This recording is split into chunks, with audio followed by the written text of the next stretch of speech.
नमस्कार दोस्तों, true IAS and PCS में आप सभी का स्वागत है। यूनियन बजट 2022-2023 की डिस्कशन को कंटिन्यू करते हैं हम लोग, और ये हमारी डिस्कशन का पार्ट भी है जिसमें हम लोग विजन IAS की बजट की समरी को कॉम्प्रिहेंसिव तरीके से डिस्कस कर रहे हैं।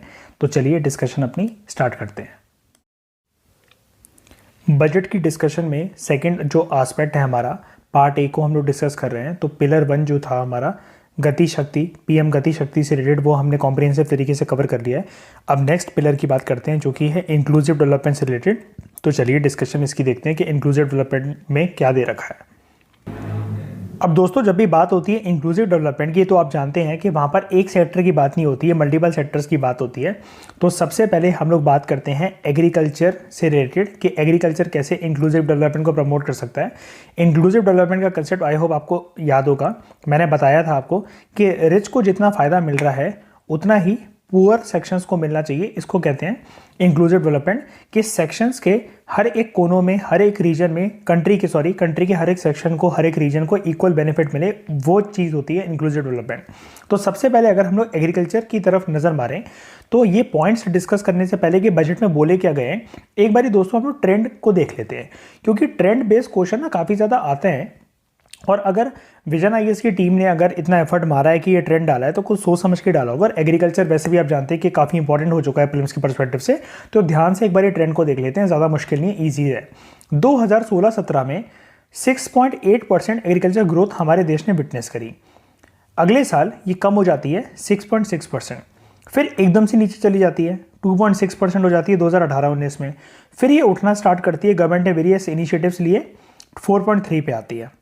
उसके बाद कोविड-19 की महामारी आई, आप जानते हैं, तो 2020-21 में 3.6 चली गई। और उसके बाद जो है गवर्नमेंट ने जो कंसिस्टेंट फोकस करे, उसके बाद हमारी करंट ग्रोथ रेट जो कि हमारे सामने है वो है 3.9%। तो आप याद रखिएगा, जिस प्रकार से ट्रेंड बेस्ड क्वेश्चंस आते हैं कि क्या हमने एक कंसिस्टेंट जो है डिक्लाइन विटनेस करी है, कंसिस्टेंट इंक्रीज विटनेस करा है, राइज या फिर डिक्लाइन के ऊपर क्वेश्चन आते हैं। तो दोस्तों, कंसिस्टेंट इकोनॉमी के अंदर कुछ नहीं होता। ये अगर मैं आपको एक ट्रिक बताऊं, तो अगर आपसे कभी भी कोई पूछे कि ये किसी भी चीज़ का जो ग्राफ है, जैसे पल्सेस प्रोडक्शन, राइस प्रोडक्शन के, वो क्या कंसिस्टेंट ग्रोथ हुई है या फिर किसी भी चीज़ के अंदर क्या कंसिस्टेंट डिक्लाइन देखने को मिला है, ऐसा दोस्तों कभी भी नहीं होता है कि कोई भी चीज़ इकोनॉमी के अंदर कंसिस्टेंट बेसिस पे हो। वहाँ पर जो ट्रेंड होता है ना किसी भी चीज़ का इकोनॉमी के अंदर, तो वो एक ना दोस्तों स्पीड ब्रेक का ट्रेंड होता है। जैसे मान लीजिए ये एक्सेस है, तो ग्रोथ कभी भी ऐसे बढ़ेगी फिर नीचे आएगी, फिर ऐसे बढ़ेगी फिर नीचे आएगी, फिर ऐसे बढ़ेगी फिर नीचे आएगी। तो ये एक अप ट्रेंड फॉलो करते हुए चलती है, थोड़ी नीचे तो पुशबैक लेगी। जिस तरीके से स्टॉक मार्केट का ग्राफ होता है, अगर आप जानते होंगे, तो जैसे वो ऊपर जाता है, नीचे आता है, फिर ऊपर जाता है, फिर नीचे आता है, फिर ऊपर जाता है, तो ये एक कंसिस्टेंट अप ट्रेंड होता है। ऐसी डाउन ट्रेंड होता है दोस्तों, कोई चीज़ नीचे आ रही है, थोड़ी सी ऊपर उठी, फिर नीचे आ रही है, फिर थोड़ी सी ऊपर उठी, फिर नीचे आ रही है, फिर थोड़ी सी ऊपर उठी। लेकिन ये एक कॉन्टिन्यूस अगर आप देख पा रहे हैं तो एक डाउन ट्रेंड होता है, ठीक है। तो कंसिस्टेंट कुछ भी नहीं होता है इकोनॉमी के अंदर। ऐसी अगर आपसे एग्रीकल्चर ग्रोथ की बात करी जाए, 6.8% थी वो पहले 2016-17 में, और अब वो 3.9% है। पिछले साल के कंपैरिजन में इम्प्रूव्ड है, लेकिन प्रीवियस ईयर्स के कंपैरिजन में हमारी जो ग्रोथ है वो डिक्लाइन हुई है एग्रीकल्चर की। लेकिन पिछले साल के कंपैरिजन में अब वो उसमें एक अप ट्रेंड देखने को मिल रहा है, 3.6 से 3.9 हो गई है। तो ये मैंने ट्रेंड के बारे में आपको बताया। क्वेश्चन क्योंकि जिस एंगल से मैंने आपको ये बताया, हर एक एंगल से क्वेश्चन बन सकते हैं। स्टेटमेंट्स अगर आप प्रीवियस ईयर की उठाकर देखें तो ये सारे के सारे क्वेश्चन पूछे जा चुके हैं इसी तरीके के। तो दोस्तों, एग्रीकल्चर से रिलेटेड कुछ प्रपोजल्स की बात करते हैं जो कि बजट में करी गई है। सबसे पहले बात करी गई है, सरकार ने बोला है 1.6 करोड़ फार्मर्स को जो है फ़ायदा पहुंचाया जाएगा, उनको डायरेक्ट पेमेंट दी जाएगी, और सरकार इसके लिए जो लागत जो बेयर करेगी, अमाउंट बेयर करेगी, वो करेगी 2.37 लाख करोड़ रुपीज़ का। किसके लिए? वीट और पैडी को, यानी कि चावल और गेहूं को प्रोक्योर करने के लिए। इसके बाद बजट में बात करी गई है केमिकल फ्री नेचुरल फार्मिंग को प्रमोट करा जाएगा पूरी कंट्री में। इनिशियल फोकस उन किसानों की ज़मीन पर करा जाएगा जो कि गंगा नदी के 5 किलोमीटर के इर्द गिर्द वाइट कॉरिडोर में बसते हैं, वो वाले फार्मलैंड्स पे ज़्यादा फोकस करा जाएगा। वैसे तो पूरे के पूरे देश में नेचुरल फार्मिंग को प्रमोट करा जाएगा। शुरुआत एक प्रकार से आप कह सकते हैं कि गंगा नदी के किनारे जो 5 किलोमीटर वाइड, जैसे मतलब मान लीजिए गंगा नदी है, तो 5 किलोमीटर इस तरफ और 5 किलोमीटर इस तरफ जो है फार्मलैंड जो बसते हैं, उन पर पहले ज़्यादा फोकस करा जाएगा। फिर एग्रीकल्चर से रिलेटेड जो एक बहुत इंपॉर्टेंट इंस्टीट्यूशन हमारे देश में है, national agriculture bank for rural development, तो ये फैसिलिटेट करेगा फंड देना फार्मर्स को और कैपिटल पहुंचाना, ताकि स्टार्टअप्स को प्रमोट करा जाए एग्रीकल्चर में और रूरल सेक्टर में। फिर ड्रोन्स का यूज़ जो है दोस्तों बहुत ही ज़्यादा अलग अलग सेक्टर्स में आप जानते हैं बढ़ गया है।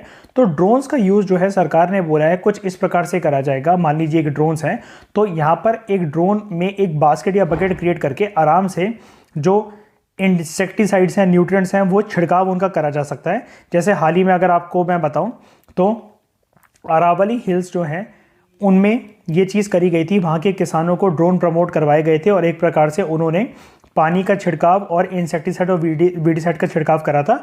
और ये चीज़ हमारे देश में पिछले 2 साल से चली आ रही है। 2018-19 के पास ऐसा एक इवेंट हुआ था, ठीक है, जब अरावली हिल्स में हरियाणा के किसानों ने इस प्रकार से ड्रोन के मदद से इंसेक्टिसाइड्स और वीडीसाइड खेत में छिड़के थे। इंपॉर्टेंट इवेंट था वो, न्यूज़ में काफ़ी ज़्यादा कवर हुआ था वो, ठीक है। तो किसान ड्रोन्स के मतलब एक ये इनिशिएटिव लॉन्च करा गया किसान ड्रोन्स के नाम से ही पता लग रहा है ईजी है कि ड्रोन्स की मदद से क्रॉप को असेस करा जाएगा, लैंड रिकॉर्ड्स को डिजिटाइज करा जाएगा कि मान लीजिए ये एक पूरा का पूरा कोई खेत है, तो ये कि मतलब कौन से किसान को बिलोंग करता है, इतना वाला पार्ट किस किसान के पास है, ये वाला पार्ट किस किसान के पास है, ये किसके पास, ये किसके पास। तो फार्मर अगर ABCDE ऐसे कुछ करके अगर फार्मर है वहाँ पर किसी एक स्टेट के अंदर, या एक ये लैंड है, एग्रीकल्चर लैंड है, तो A के पास कितनी ज़मीन है, B के पास कितनी ज़मीन है, तो इसका जो है लैंड रिकॉर्ड दोस्तों देखिए एक हमेशा से दिक्कत रहती है हमारे देश में, स्पेशली रूरल एरियाज़ में। तो इनका एक अगर डिजिटल रिकॉर्ड बना लिया जाए तो फिर ज़मीन को क्लेम करना या ज़मीन को लेकर जो विवाद होता है वो टाला जा सकता है। और यही सरकार का मकसद है और सरकार इसके लिए जो प्रयास ले रही है वो ले रही है डिजिटाइजेशन ऑफ लैंड रिकॉर्ड्स का इनिशिएटिव चलाकर, जिसको एक सहारा दिया जाएगा ड्रोन्स की मदद से, जिसको कैमरे से कैप्चर करना और लैंड का जो है आंकड़ा नापना वो काफ़ी ज़्यादा आसान रहेगा। इसके अलावा इंसेक्टिसाइड्स और न्यूट्रिएंट्स को छिड़कने की बात भी करी गई है। फिर दोस्तों मिलेट्स को प्रमोट करने की बात करी गई है, क्योंकि 2023 जो आने वाला साल है उसको अनाउंस कर रही है भारत सरकार। भारत सरकार क्या मतलब, वो एक तरीके से इंटरनेशनल ईयर ऑफ मिलेट्स है और भारत सरकार इस मिलेट्स की दिशा में मिलेट्स को प्रमोट करने के लिए अहम कदम जो है उठाने वाली है। जैसे इस साल के बजट में सरकार ने बोला है कि वो सपोर्ट प्रोवाइड करेंगे पोस्ट हार्वेस्ट वैल्यू को, मतलब जब फसल की कटाई हो जाती है उसके बाद मेन फार्मर्स को दिक्कत आती है कि कैसे बाज़ारों तक जो है वो उसको पहुंचाएं और अपनी जो आमदनी है उसको सिक्योर करें।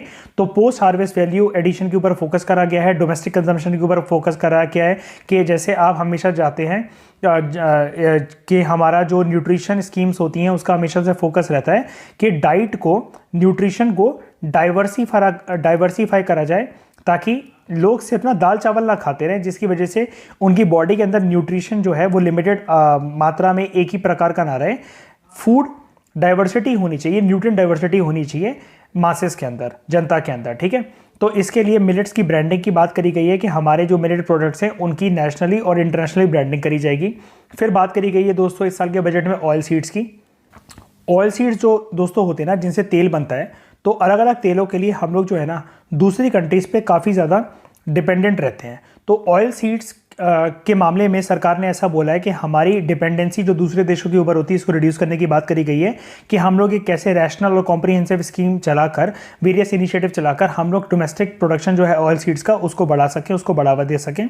फिर कुछ एक्सटेंशन सर्विसेज की बात करी गई है कि किस प्रकार से डिजिटल और हाईटेक सर्विसेज जो यूज़ करी जा सकती हैं और फार्मर्स का इन्वॉल्वमेंट इन सर्विसेज से डिजिटल माध्यम से सिक्योर करा जा सकता है पब्लिक सेक्टर रिसर्च और एक्सटेंशन इंस्टीट्यूशंस में, जिसमें पब्लिक सेक्टर और प्राइवेट सेक्टर मिलकर आएंगे। एक तरीके से ये भी एक प्रकार का आप बोल सकते हैं कि PPP मॉडल की बात करी गई है, मतलब पब्लिक प्राइवेट पार्टनरशिप मॉडल की बात करी गई है, जिसके अंदर एग्रीकल्चर वैल्यू चेन्स को क्रिएट करा जाएगा और एक स्कीम PPP फॉर्मेट में लॉन्च करी जाएगी, ठीक है। तो लास्ट वाला पॉइंट इतना इंपॉर्टेंट नहीं है, लेकिन फिर भी हमने देख लिया।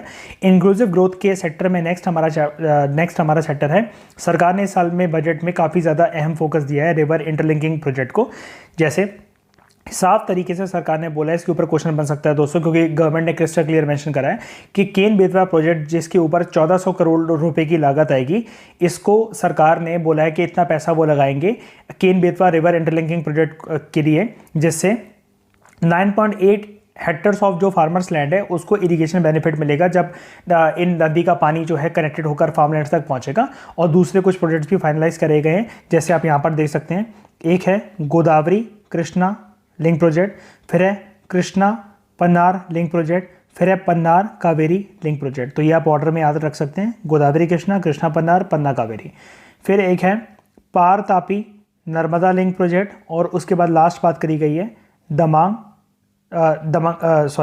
Damanganga पिंजल link project. तो ये सारे के सारे प्रोजेक्ट हैं, ये आपका पहला, ये दूसरा, ये तीसरा, ये चौथा, ये पांचवा, और ये जो केन बेतवा है ये छठा। सरकार ने ये सारे के सारे बोले और आपको याद ये रखने पड़ेंगे, क्वेश्चन बन सकता है, ठीक है। आपको लगेगा ज्योग्राफी का क्वेश्चन आ गया, लेकिन बजट के अंदर ये फिर रिवर्स के बारे में बोल रखा होगा, तो आप क्वेश्चन को देख मतलब इनके लिए पहले से प्रिपेयर रहिएगा।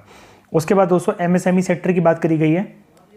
देखिए दोस्तों, एमएसएमई सेक्टर के लिए ना ऑलरेडी कुछ सरकार के प्रयास जो है वो चल रहे थे। माइक्रो स्मॉल और मीडियम एंटरप्राइजेस के लिए सरकार के कुछ ऑलरेडी स्कीम चल रही थी। बस यहाँ पर सारे पॉइंट जो है ना, उसमें बस एक तरीके से आप ये बोल सकते हैं कि पैसा बढ़ाने की बात करी है सरकार ने। तो यहाँ पर आप इन पॉइंट्स को देखकर परेशान मत होइएगा, मैं आपको सिंपल सी बात बता रहा हूँ। ये कुछ स्कीम्स आपके सामने हैं, अगर आपको मेन्स आंसर राइटिंग में यूज़ करना हो तो इनको बस इनकी जो ये जो एब्रीविएशन दे रखी है इनकी फुल फॉर्म्स आप याद कर लेना। और इस साल के बजट में कितना पुश करने की बात करी गई ना, तो आप बस एक चीज़ के ऊपर ध्यान दे सकते हैं कि पिछले कुछ सालों में, मान लीजिए ये इस बार का 2022 का बजट है, तो 2021 साल ये मान लीजिए, 2020 साल ये मान लीजिए, बस पैसा बढ़ाने की बात करी गई और कुछ भी नहीं है। जैसे अगर मैं आपको पढ़ाऊं फटाफट इसको, तो उद्यम, ई श्रम, एनसीएस और असीम पोर्टल ये चलते थे एमएसएमई के डेटाबेस को कनेक्ट करने के लिए। इन सारे पोर्टल्स को इंटरलिंक कर दिया जाएगा, सरकार ने ऐसा बोला है। और अब ये जो पोर्टल होंगे इसके अंदर लाइव ऑर्गेनिक डेटाबेस जो है वो प्रोवाइड करे जाएंगे G2C के लिए। अब ये G2C जो टर्म्स दे रखे हैं आपको, B2C, G2C, B2B, ये होता क्या है? Government to consumers, business to consumers और बिजनेस टू बिजनेस सर्विसेज, इसके लिए डेटाबेस क्रिएट करा जाएगा। फिर दोस्तों एक एमएसएमई की दिशा में सरकार की एक स्कीम चलती थी जो कि है emergency credit link guarantee scheme. 130 lakh MSMEs जो हैं उनको एडिशनल क्रेडिट बेनिफिट दिया जाएगा इस स्कीम के अंतर्गत, ऐसा सरकार ने बोला है। और इसको मार्च 2023 तक सरकार ने एक्सपेंड कर दिया है। गारंटी कवर जो इस emergency link credit guarantee scheme के अंदर दिया जाएगा ताकि एमएसएमई सेक्टर जो ग्रोथ कर सके। तो अभी तक 50,000 करोड़ रुपए सरकार दे रही थी टोटल अमाउंट, अब इसको बढ़ाकर 5 लाख करोड़ रुपए सरकार ने कर दिया है, ठीक है। तो वही मैंने आपको बोला, पैसा बढ़ाने की बात करी गई है। नेक्स्ट पॉइंट भी अगर आप देखें, बस ये स्कीम्स के नाम आप याद कर लीजिए और पैसा कितना बढ़ा है बस आप एक बार ही वो देख लीजिए। जैसे अगला देखिए, credit guarantee trust for micro and small enterprises scheme, इसको रिवैम्प करा गया। इसमें बोला गया कि और ज़्यादा फंड जो है सरकार अपनी तरफ से ऐड करेगी और 2 लाख करोड़ जो है 2 लाख करोड़ रुपए का जो क्रेडिट है एमएसएमईज को दिया जाएगा ताकि वो एम्प्लॉयमेंट अपॉर्चुनिटीज एक्सपेंड कर सके। तो ये वाला पॉइंट हो गया एम्प्लॉयमेंट से रिलेटेड, ये हो गया उसके एक तरीके से ग्रोथ से रिलेटेड एडिशनल जो क्रेडिट दिया जाएगा। हर किसी में 200 पैसे ही दिया जा रहा है। अब एमएसएमई के किसी भी स्कीम के अंदर पैसा दिया जाए तो जाहिर सी बात है कि एम्प्लॉयमेंट और जॉब अपॉर्चुनिटीज जो है वो तो क्रिएट होंगी ही होंगी। और लास्ट में बात करी गई है raising and accelerating MSMEs performance, RAM programme एक सरकार का चलता था। इसके अंदर एडिशनल सरकार जो है 6,000 करोड़ रुपए का अमाउंट जो है वो बियर करेगी अगले 5 साल के अंदर जब इसको रोल आउट करा जाएगा इस प्रोग्राम को। तो ये एमएसएमई से रिलेटेड कुछ टेक्निकल बातें, सिर्फ पैसा बढ़ाने की बात करी गई है। स्किल डेवलपमेंट की दिशा में दोस्तों क्या बोला है सरकार ने, ये भी ज़्यादा मुश्किल नहीं है। देखिए हमारे देश में दोस्तों अक्सर बात चलती है कि यूथ के अंदर ना स्किल्स होनी चाहिए, क्योंकि ऐसा देखा जाता है जब वो ग्रेजुएट हो जाते हैं, पोस्ट ग्रेजुएट हो जाते हैं, कोई भी डिग्री हासिल कर लेते हैं, उनकी जॉब नहीं लग पाती। और इंडस्ट्रीज़ की कंप्लेंट ये रहती है कि जो जनता है उसके पास स्किल ही नहीं है। तो अब कोविड-19 की महामारी के टाइम पे इंसान कहाँ जाए स्किल सीखने, सब कुछ तो ऑनलाइन है।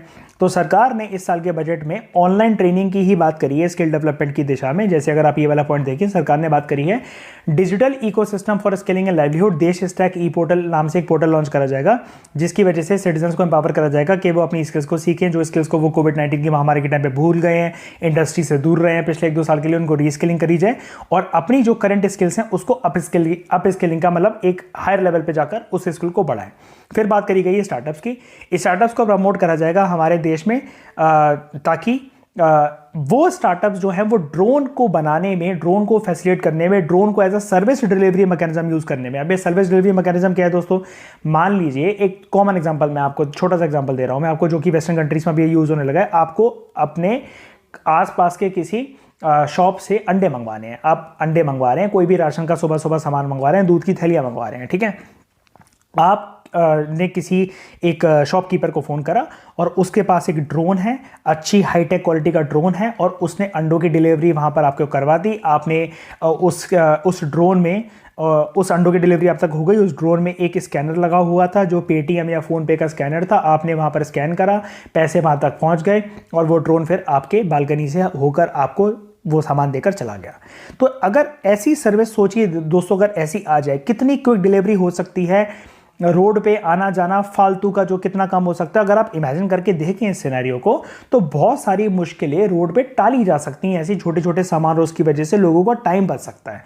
एंड दोस्तों, टाइम इज़ मनी, तो इसके लिए जो है ऐसी चीज़ मतलब बोली गई है, तो आप इसके अनलिमिटेड पोटेंशियल को जान सकते हैं। तो हमने सिर्फ एक एग्जांपल बात करी, और ये कोई एग्जांपल सरकार ने बोला नहीं है, लेकिन ये अंडरस्टूड सी बात है कि अगर आप थोड़ा बहुत भी अगर इस पॉइंट को समझ पा रहे हैं कि स्टार्टअप्स को प्रमोट करा जाएगा ताकि वो ड्रोन शक्ति और ड्रोन एज अ सर्विस को यूज़ कर सके, प्रमोट कर सके देश के अंदर, तो ये ऑब्वियस ही बात है। सबसे पहली सर्विस कौन सी होती है देश में? कोई बड़ी बड़ी सर्विस की बात तो नहीं करी जाती। हर सर्विस देश में दोस्तों जो होती है वो कंज्यूमर सेंट्रिक होती है, और बजट में हर एक चीज़ कंज्यूमर सेंट्रिक ही होती है।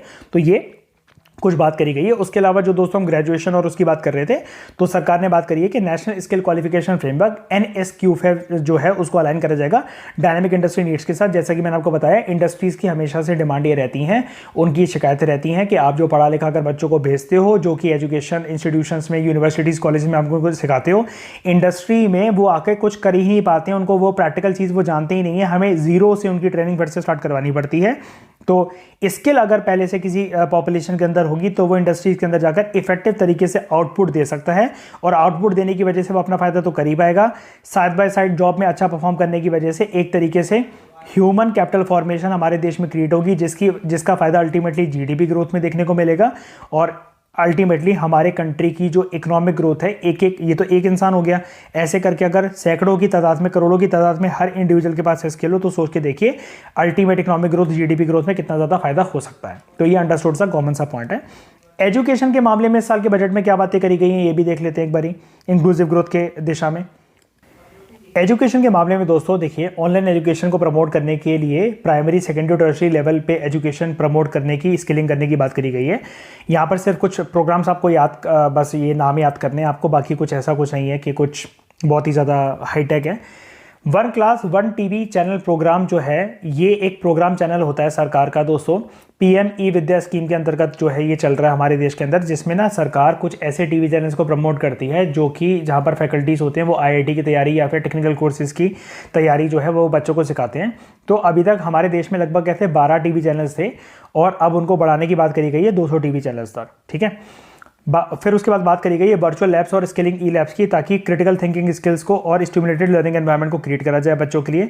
फिर हाई क्वालिटी कंटेंट जो है डेवलप करा जाएगा, ताकि टीचर जो है वो डिजिटली पढ़ा सकें और डिजिटल टीचर्स को प्रमोट करा जा सके। फिर एक डिजिटल यूनिवर्सिटी जिसके अंदर world class quality universal education देने की बात करी गई है, जहाँ पर पर्सनलाइज एक्सपीरियंस बच्चों को दिया जाएगा, इसकी बात करी गई है। और सबसे बड़ी बात है कि लैंग्वेज एज अ बैरियर ना बने एजुकेशन के मामले में, तो डिफरेंट इंडियन लैंग्वेजेस में इन सारे इनिशिएटिव्स को प्रमोट करा जाएगा with the help of information and communication technology. अब दोस्तों सुनने में ये वाली बातें, वैसे अगर मैं आउट ऑफ द कंटेक्स्ट बोलूँ, कितनी अच्छी लगती हैं, हर साल बजट में ऐसी ऐसी चीज़ें बोली जाती हैं, लेकिन मेरा अगर पर्सनल अगर आप ओपिनियन माने तो मैं तो उसको सिर्फ यही कहता हूँ, जब मुझे ऐसी चीज़ें खुद को पढ़नी पड़ती हैं, मैं कहता हूँ ठीक है ये हो गया, और ये बाकी सारी आगे जो लिखी हुई हैं झूठी झूठी बातें लिखी हुई हैं, ठीक है। ऐसा हर साल कितने करंट अफेयर आते रहते हैं, देखने को कुछ भी नहीं मिलता है, बातें सिर्फ बड़ी बड़ी होती हैं, और बस क्या ही बोलना। आगे बात करते हैं हेल्थ की, ठीक है। अब हेल्थ में देखते हैं क्या बातें लिखी गई हैं, कितनी सच है कितनी झूठ है, लेकिन फिर भी दोस्तों आप इस माइंडसेट से मत देखिएगा, हमें एडमिनिस्ट्रेटर बनना है तो हमें ऑप्टिमिस्टिक रहना चाहिए। लेकिन एक मजाकिया तौर पे मैंने आपको वो वाली बात बताई, आप दिल से मत लगाइएगा और बुरा मत मानना। तो बात करते हैं हेल्थ कैसे जो है इंक्लूसिव ग्रोथ को प्रमोट कर सकता है। हेल्थ की दिशा में सरकार ने बजट के अंदर क्या बोला है, देखिए आयुष्मान भारत जो प्रोग्राम है ना, उसका जो अब डिजिटल मिशन जो लॉन्च हुआ है कोविड-19 की महामारी के टाइम पे, अब सरकार ने ऐसा बोला है कि वो एक ओपन प्लेटफॉर्म जो है वो चलाएंगे। नेशनल डिजिटल हेल्थ इकोसिस्टम जो है रोल आउट करा जाएगा, जिसके अंदर डिजिटल रजिस्ट्रीज हुआ कर देंगी हेल्थ प्रोवाइडर्स की, और हेल्थ फैसिलिटीज़ जो है इन सबका एक पूरा डेटाबेस दोस्तों बनाया जाएगा, जिसमें unique health identity, consent framework, universal access to health facilities, इन सब की बात करी गई है, ठीक है। नॉर्मल सी बातें हैं जो कि हर आपको हेल्थ स्कीम्स में देखने को मिल जाएगी। फिर दोस्तों ये टेली मेडिकल हेल्थ जो है आप जानते होंगे कि एक स्क्रीन पर आप जो है एक अगर डॉक्टर कोई बैठा हुआ है वो आप वहाँ पर है और आप अपने घर से बैठकर जो है अपने आप को दिखवा सकते हैं, तो उसको टेलीमेडिसिन बोलते हैं। लेकिन दोस्तों मेंटल पेशेंट्स का क्या, अगर वो जाने से मना करें क्योंकि वो मेंटल पेशेंट है, कोई स्पेशल चाइल्ड है या किसी को भी ऐसी कोई मेंटल समस्या है और वो नहीं जाता या जाने के लिए नहीं मानता और रेगुलर तरीके से अपना चेकअप नहीं करवा पाता, तो national tele mental health programme की बात करी गई ताकि क्वालिटी मेंटल हेल्थ काउंसलिंग ऐसे लोगों की करी जा सके और केयर सर्विसेज जो है उनको दी जा सके। और इसके लिए 23 मेंटल हेल्थ केयर सेंटर्स जो हैं एक्सीलेंस के बनाए जाएंगे निमहंस प्रोग्राम के अंतर्गत, जो कि एक नोडल सेंटर की तरह काम करेगा। और इसके लिए दोस्तों टेक्नोलॉजी सपोर्ट लिया जाएगा international institute of information technology Bangalore से। तो आप याद रखिएगा, ये सारी बातें तो हटा दीजिए कि 23 क्रिएट कर जाएंगे, इतने क्रिएट कर जाएंगे। आप बस ये याद रखना कि नेशनल टेली मेंटल हेल्थ की बात करी गई। और मेंटल हेल्थ की दिशा में जब भी दोस्तों देखिए या हेल्थ के ऊपर अगर आपको कोई भी बात आए ना, तो मैं आपको एक बात बताता हूँ। WHO का एक कंसेप्ट है हेल्थ का, ठीक है। WHO ने हेल्थ को कैसे डिफाइन कर रखा है, हेल्थ की डेफिनेशन, बेस्ट डेफिनेशन अगर आपको यूज़ करनी हो WHO के कंधे पे रख के बंदूक चलाया करिए। वो बोलता है health is not only physical wellbeing but it is also about emotional health, physical health, psychological health, social health and mental health. That means health is defined in terms of persons overall wellbeing. ये definition है दोस्तों health की, जो कि WHO देता रहता है। आप इसको बस हेल्थ WHO का डेफिनेशन करके गूगल पर डालोगे, आपको ये वाली डेफिनेशन, कॉमन सी डेफिनेशन है, मिल जाएगी। तो आप जब भी आपको लिखना हो ना हेल्थ के बारे में, तो अब आप ना करंट सर्कमस्टांसेस के अंदर मेंटल हेल्थ का पॉइंट भी जरूर रेज करा करिए अपने आंसर के अंदर, आपको बहुत अच्छे मार्क्स मिलेंगे। That's my personal guarantee. Next बात करते हैं इंटीग्रेटेड आर्किटेक्चर की। 3 स्कीम्स जो हैं वो प्रमोट करी गई हैं। जैसे सबसे पहले बात होती है मिशन शक्ति की, फिर मिशन वात्सल्य, फिर सक्षम आंगनवाड़ी एंड पोषण 2.0। इनको रिसेंटली लॉन्च करा गया है ताकि इंटीग्रेटेड बेनिफिट जो हैं वो वेमेन को और बच्चों को हमारे देश में दिए जा सकें।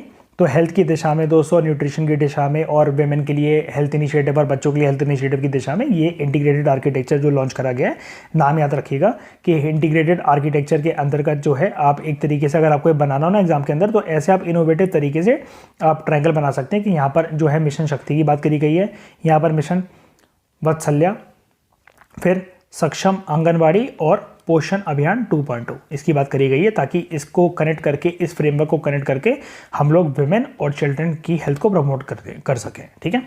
उसके बाद और इंक्लूसिव वेलफेयर पे फोकस करा गया कि इसके अलावा जो है लोगों के अंदर और भी वेलफेयर जो है कनेक्टेड जो होते हैं डेली लाइफ के अंदर। तो कुछ स्कीम्स जो हैं हैवी नाम से सरकार ने लॉन्च करी हैं, ईजी है लेकिन देख लेते हैं एक बारी। सबसे पहले दोस्तों बात करी गई है पानी की समस्या, अक्सर एक समस्या रहती है। कितनी स्कीम्स पता नहीं सरकार इसके लिए लॉन्च करी गई करते जाएगी इस साल के बजट में भी। हर घर नल से जल, ठीक है, नाम कितना अच्छा है। घर में आप मोटर चला के देखिए, आपके घर में पानी नहीं आएगा पूरे हफ्ते, ठीक है। हर घर नल से जल, 3.8 करोड़ हाउस होल्ड जो हैं इसके अंदर कवर करे जाएंगे। सबसे झूठी बात मुझे तो ये लगती है। दूसरा PM आवास योजना, 80 लाख हाउसेज जो है उनको कंप्लीट करा जाएगा 2022-23, नहीं होने वाला, बता रहा हूँ मैं आपको। उसके बाद PM divine, prime minister development initiative north eastern region के लिए, ताकि यहाँ पर इंफ्रास्ट्रक्चर और सोशल डेवलपमेंट को जो है जैसी ज़रूरत है उसके बेसिस पे जो है वो क्रिएट करा जाए। इंफ्रास्ट्रक्चर डेवलपमेंट जो है नॉर्थ ईस्टर्न रीजन में है। एस्पिरेशनल ब्लॉक्स प्रोग्राम, ताकि जो ब्लॉक्स लैग कर रहे हैं, एस्पिरेशनल डिस्ट्रिक्ट जो एक तरीके से एस्पिरेशनल डिस्ट्रिक्ट जो प्रोग्राम है उसमें जो ब्लॉक्स जो है रह गए हैं डेवलपमेंट से वंचित, उनको डेवलप करने की बात करी गई है। फिर वाइब्रेंट विलेजेस प्रोग्राम, गाँव को डेवलप करा जाए। स्पेशली यहाँ पर फोकस सरकार का ये है कि नॉर्दर्न बॉर्डर पे जो लेफ्ट आउट हैं, एक तरीके से हमारे देश का जो नॉर्दर्न बॉर्डर लगता है, वहाँ पर जो अभी तक डेवलपमेंट नहीं आ पाई है उन गाँव की, उनको प्रमोट करा जाए। तो अभी तक क्या आप सो रहे थे, अभी आप देखा नहीं है कि आपने कि नॉर्दर्न बॉर्डर पे भी डेवलपमेंट आना ज़रूरी है, ठीक है। तो सरकार के दोस्तों आप जानते ही हैं कि इस मतलब आपको लग रहा होगा कि आज की टोन में, मतलब आज के बजट की डिस्कशन में मैं थोड़ा सा क्रिटिकल हूँ, क्योंकि ये चीज़ अगर आप देखें कि जब से ये सरकार आई है ऑलमोस्ट 7 to 8 ईयर्स के अंदर, ये हर बजट के अंदर ये सारे पॉइंट्स जो हैं किसी न किसी फॉर्मेट में आपको घुमा फिरा कर देखने को मिलेंगे ही।